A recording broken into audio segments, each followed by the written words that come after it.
Bom dia, sexto ano. A aula de hoje é produção de texto. Então, peguem o livro de produção textual e vocês vão para o capítulo 5, que começa na página 94, 95, que é a abertura. Eu estou na página 96, tá? Carta pessoal. É o assunto que a gente já está tratando no livro de português, então vamos aproveitar que estamos dentro desse assunto e fazer a contextualização e rever todas as estruturas também no livro de produção, tá? Bom, contextualizando. Neste capítulo, você vai ler uma carta pessoal, ter algumas informações importantes sobre a história da comunicação e conhecer a origem das cartas dos Correios. Breve história da comunicação. A comunicação sempre foi uma necessidade do ser humano. Na pré-história, por exemplo, os homens desenhavam nas paredes das cavernas cenas do seu cotidiano. E foi assim até que alguns povos desenvolveram a escrita, muito tempo depois. Os sumérios escreviam em placas de argila e os egípcios em um tipo de papel chamado papiro, mesmo nome da planta de que era feito. Os romanos em grandes placas de pedras expostas em praças públicas. Na cidade grega de Pérgamo veio o pergaminho, que mais tarde teve suas folhas retangulares dobradas, cortadas e encadernadas com capa de madeira fininha em formato de livro. Cerca de 2.300 anos atrás, surgiu na China o papel como conhecemos hoje. No século VIII, uma imperatriz japonesa mandou reproduzir com a técnica de xilogravura um texto budista chinês para distribuir aos seguidores em seu país 1 milhão de cópias. Muito tempo depois, o alemão Johannes Gutenberg inventou os tipos móveis e a prensa para produzir livros, jornais e revistas em grandes quantidades. Nascia assim a imprensa. Hoje temos várias formas de nos comunicar e as inovações tecnológicas estão cada vez mais presentes. Fotografia, cinema, rádio, televisão, telefone, computadores e celulares. Bom, durante muito tempo, a carta foi o principal meio de comunicação entre as pessoas. Explique com que objetivo uma carta é escrita. Atualmente, o envio de cartas não é muito comum. Em sua opinião, o que provocou a diminuição na frequência de envio de cartas? Para você, por que mesmo não sendo tão comuns hoje em dia as cartas ainda são importantes? Bom, essas três perguntas, esses três questionamentos aí do Conversando, eu quero que vocês respondam lá no mural aberto da tarefa, para que todos os seus colegas vejam a opinião de vocês e a gente assim consiga fazer um debate ali, tá bom? Bom, lendo. Leia a carta pessoal a seguir. E aí, Arthur, beleza? Tudo tranquilo aí em Manaus? Como é morar tão longe do Paraná? Por aqui tá tudo beleza. Em casa não mudou muita coisa desde que você foi embora. Tô querendo saber como é a vida aí. Já fez amizades? E a escola é parecida com a nossa? O que tem de diferente? Você já tem um time de futebol para jogar aí também? O nosso time está sentindo sua falta, hein? Na verdade, todos na escola estão sentindo. Com a sua saída, nosso time está tendo que improvisar e o pior é que não está dando mais certo. Lembra do Caio? Então, ele agora acha que é o craque do time e o dono da bola. Fica querendo mandar em todo mundo, todo nervosinho. Para mim, jogar nesse time está perdendo a graça. Tô quase mudando de time e indo jogar para a equipe rival. Mas eu troquei uma ideia com o Lucas, aquele baixinho, não o japonês, e vamos falar com o time para tentar resolver isso. Só não sabemos como. Se você tiver alguma sugestão de como ajudar. Meu pai disse que vai me dar um dinheiro de aniversário semana que vem. Tô felizão. Essa grana vai chegar na hora certa, porque mês que vem vai ter a festa junina do colégio. e eu preciso de dinheiro para curtir.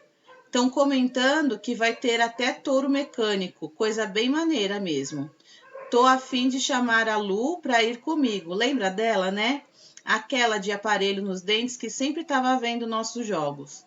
Vê se não enrola para mandar notícias. Tô enviando uma foto no nosso último jogo. A gente perdeu, mas tá todo mundo animadão na foto. Um abraço, cara.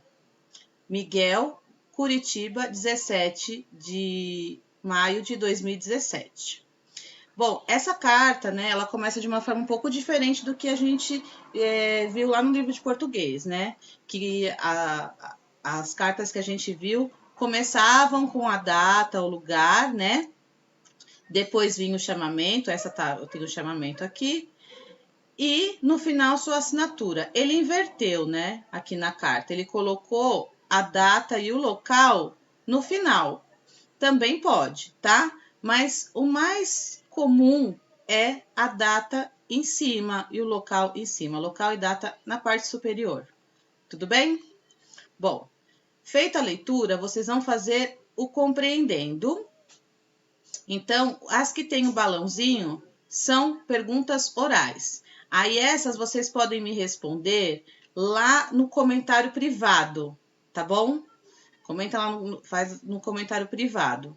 Ou se você for digitar as respostas para mim, coloca lá as respostas também, tudo que tá tudo certo, tá? Então, vocês vão responder aqui no exercício 5. Converse com uma pessoa mais velha e descubra como era o envio de cartas em que ela era jovem. Siga o roteiro. Então, vocês vão perguntar, sei lá, para o pai, para a mãe, para o vô, para a tia, para quem for mais velho aí em casa que teve o hábito de escrever carta, vocês vão perguntar, vão colocar o nome da pessoa que vocês entrevistaram, para quem a pessoa costumava enviar cartas, de quem ela recebia cartas, quanto tempo em média uma carta costumava demorar para chegar, qual era a sensação pela espera e resposta de uma carta enviada, tá? Então vocês vão fazer essa entrevista curta aqui, tá vendo? O espaço é pequeno, então não precisa ser muito extenso. Depois vocês vão fazer o explorando a carta. Também tem alguns questionamentos aqui, algumas explicações, né? Coisas que a gente já viu lá no livro de português, então vocês vão fazer de uma forma rápida. A gente está no 99, vamos seguir. Aqui a gente tem também o exemplo de uma carta comercial, tá? Uma carta diferente do que a gente viu. Vocês vão fazendo. Vão fazer aqui também. Aqui vai ser uma comparação entre as duas cartas, tá? A carta pessoal e a carta comercial. Aqui vou falar de linguagem, né? Registro formal e informal, que a gente também já viu lá no livro de português. Aqui tem as definições de carta pessoal, carta comercial. E aqui vem o questionamento. Aqui, ó, tá vendo que tem um lapisinho, um caderno. Então, veja as situações comunicativas dispostas no quadro. Como você começaria uma carta em cada situação dessas? Bom, então aqui vocês vão colocar, se vocês fossem escrever uma carta para um vereador, então vocês vão colocar vereador, pesquisem aí um nome, pode pesquisar o nome de um vereador do seu bairro, quem é o vereador do seu bairro, coloque aqui o nome do destinatário, a saudação e uma introdução de como vocês começariam essa carta.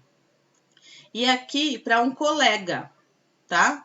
Então vocês vão colocar aqui o nome do destinatário, a saudação e a introdução. Vocês vão ver lá em cima, quando falar da carta comercial, que na saudação, como é uma pessoa que você não conhece, né, e é uma pessoa, vamos dizer assim, que tem uma função superior, né, um vereador, a gente tem que usar um pronome de tratamento adequado aí. Então, pesquisem. Lá em cima acho que deve ter no livro. Se não tiver no livro, dá uma pesquisada. Pronome de tratamento para vereadores, tá bom? Que vocês encontram no Google. Bom, aqui na página seguinte tem um caça-palavras, né? Na verdade, é um diagrama. E aqui tem as perguntas, né? E vocês vão ter que ir preenchendo, que é uma revisão de tudo que a gente viu sobre carta pessoal. Conheça os seguintes, a seguir, outros exemplos de carta além da carta pessoal e da comercial. Então, vai falar um pouquinho da carta do leitor, carta aberta, circular, carta de apresentação, carta de recomendação. Então, aqui mais leitura e a última página, origem das cartas, tá? Também vocês vão ler e aqui tem um esquema, tá? O objetivo da carta, o público da carta, as características da carta. Então, vejam tudo isso e em breve eu venho para a gente corrigir até a página 104, tá? Então, lembrando, os exercícios vão começar na página 96 e vão até a página 104, ok? Qualquer dúvida, perguntem, tá bom? E mandem as fotos, mandem o arquivo com as respostas para mim, tá certo? Um beijo e até a próxima aula. Tchau, tchau!